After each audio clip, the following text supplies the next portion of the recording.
Exactement. Donc, examen de la loi d'interprétation de l'amnistie 4 Yanamar s'adresse aux députés. Si cette loi passe, vous serez complice. Alors, mon nag mu koy alerte exactement li nga xam nek modi député yi surtout yu Pastef fi japp ne nak loi bi su passé ay complice lañuy daal doon jëm si ñi nga xam ni itam da leen daal di protéger donc tey jii nag lañ ko fas yéene daal di adopté ma ni kon nag chat bu mouvement Y'en a marre mi ngi interpellé les parlementaires lors d'un éclairage moom jàpp na ni nag alors donc je cite ses propos: nous mettons tous les députés face à leurs responsabilités, qu'ils soient de la majorité ou de l'opposition, que personne ne vote cette loi interprétative, qu'ils saisissent plutôt les juridictions compétentes par un recours pour le faire annuler. Alors jàpp na ni nag mbir à tout moment mu neen ko annuler daal di saisir li nga xam ne moo di justement Arfan les juridictions compétentes à travers un recours. Jàpp na ni képp ku ko voté tu seras complice par rapport à li nga xam ni itam xew na fi concrètement. Oui, tu seras complice de quoi? Par rapport à quoi? Impunité, c'est quoi l'impunité?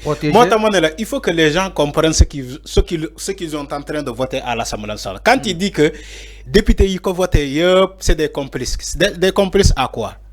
Est-ce qu'on a dit qu'on ne va pas, après le vote de la loi d'amnistie, après l'abrogation, est-ce qu'on a dit que nous top ni de fond ni mais est-ce que réellement Tchad a compris? C'est la question que je pose. Il n'a pas compris. Non, Tchad n'a pas compris. Parce que les députés là qui vont voter l'abrogation de la loi, ils sont complices. Ils sont complices par rapport à quoi? Moi, madame, tu n'as pas compris. Loi bi bu jallé tay. Après, on va situer les responsabilités. Dañuy top ñu wara top. Il faut que les Sénégalais xam lolu. Ils n'ont pas dit que la loi interprétative, moi, madame, si nous votons la loi, ba loi bi jall légui dañuy ne froisse ken du top ken. Il faut donner la bonne explication.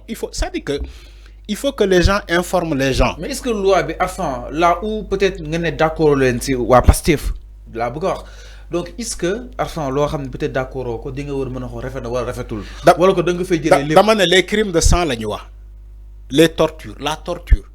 Hama torture, la convention du Sénégal signée à l'international. Les actes de torture. Ken waru ko amnistier. Tu es d'accord avec moi? Il faut respecter les conventions. Convention mo sout certains de nos lois. Waxna ko fi. Le Sénégal doit respecter les conventions signées. C'est ce que j'ai dit. Si le Sénégal a ratifié une convention contre la torture, on se doit de respecter cette convention-là. Si on a signé et on est adhérent par rapport au droit de l'humain,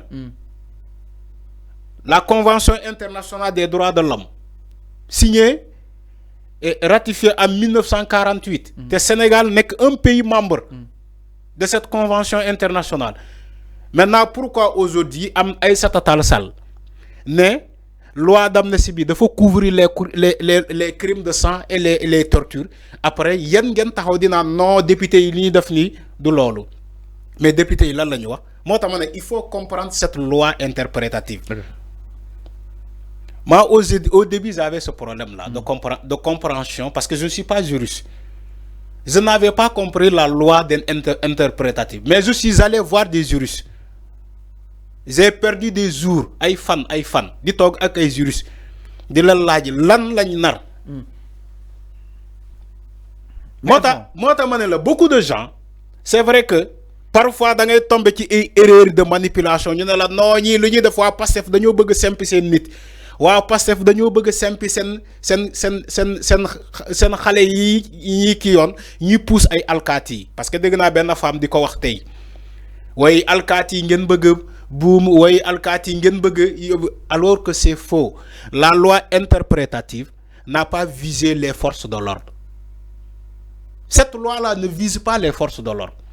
Il y a une manipulation externe qui sévit actuellement dans ce pays. Comme quoi que la loi interprétative vise les hommes de tenue.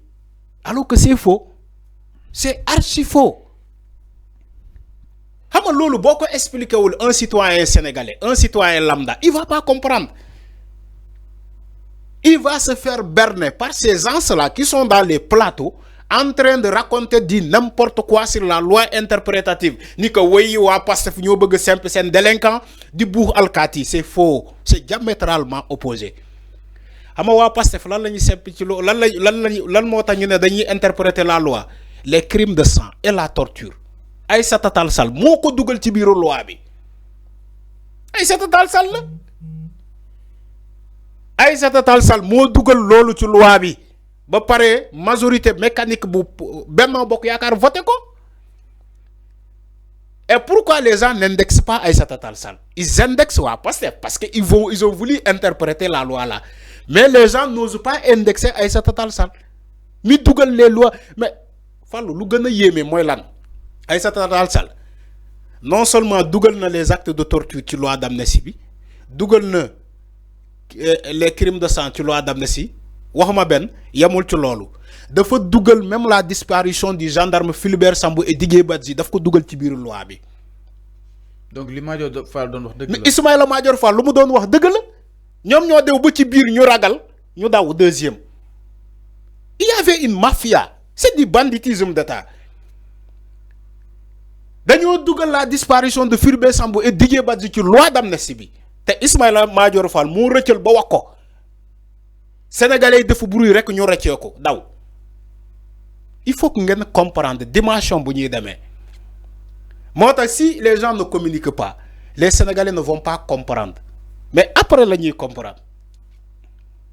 Après, vous allez comprendre pourquoi Amadou Ba. Mais attends, l'ultime question boo xam ni jaaxal nañu Thiat ko poser man ma ngi poser kenn. Non, Thiat n'a pas compris. Enfin, pourquoi mënuñu def abrogation totale, et que la mooy différence bi entre l'abrogation partielle et l'abrogation totale concrètement? À qui profite l'abrogation partielle donc? À tous les Sénégalais. Donc, à tous les Sénégalais. Quelle est la différence? Enfin, mais il n'y a pas de différence. C'est quoi la différence? Donc mënuñoo dem ci total bi coow li jeex. Mais lolu il faut le poser l'Assemblée nationale bi ko adopté. Parce que interprété bi day. Parce que Fallou nee naa la Assemblée nationale dafa am nu mu bindoo. Nekkul nii da ngay ñëw def proposition de loi ñu jàllale ko comme di lettre à la poste. C'est pas comme ça. Chaque proposition de loi bi nga def Assemblée nationale dafay am ay frais. Ay frais yu muy couvrir. Ma ñëw may ma rek. Tu m'as posé une question. May ma da nga ma posé question may ma répondre. May ma répondre. Xam nga Fallou man dama feebar. Bu ma wax loo tellement que moi je veux parler peu et tu es en convalescence. Voilà, je suis en convalescence. Alors, damay wax peu et aussi vrai. Dama ne Assemblée nationale dafa am lu mu bindoo.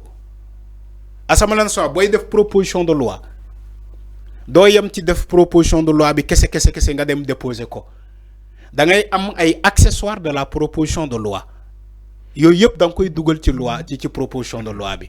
Maintenant boo yemee ci bind proposition de loi sans les accessoires de cette proposition de loi là mooy maanaam l'effet financier.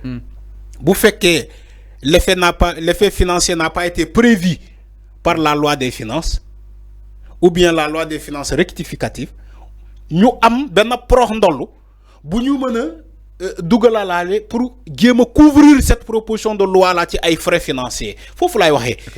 Alors que Thierno Alassane Sall bi dugaloon la loi entière n'avait pas prévu ces accessoires de cette loi là. Mais pourquoi corriger wuñu ko indiwaat ko? Non, c'est lui qui devait corriger ça. Non, pourquoi Pastef su bëggee su ko bëggoon. Non, c'est pas Pastef.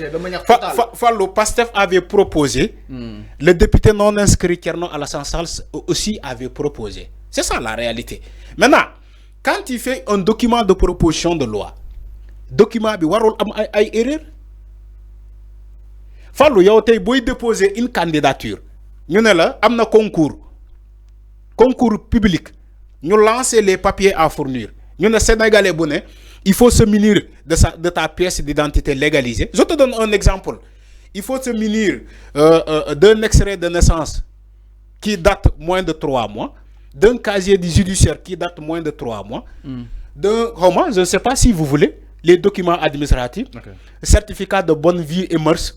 Voilà. Nous lançons tous ces documents-là pour le concours. Yow Fallou nga dem traiter sa candidature ba pare omettre ben kayit. Supposons que andi o casier judiciaire bi, mais ton document sera rejeté. amna wala amul. Ta candidature sera rejetée parce que yow kayit yi ñuy laaj pour ce concours là yow dugaloo ben kayit dañuy ne c'est un document non complet. Même les candidatures électorales là, pourquoi certaines candidatures sont rejetées? Parce que dañuy ne kayit ñu laaj dugaloo ko. Wala quittance bi nga wara fay à la caisse de dépôt de consignation yoro quittance bobu bi wara andak ak le document ñu rejeter sa candidature. Mais si Thierno Alassane Sall dépose une proposition de loi à l'Assemblée nationale sans tous ces accessoires là, mais dañ koy rejeter. Je te donne un exemple. C'est-à-dire qu'il faut que nous soyons sénégalais pour nous comprendre pourquoi ce rejet là. Moi exemple yu ma joxe ni ci le concours. Moi manam amna lu mu waron déposer mu accompagner de cette proposition de loi là. Thierno n'avait pas fourni ça.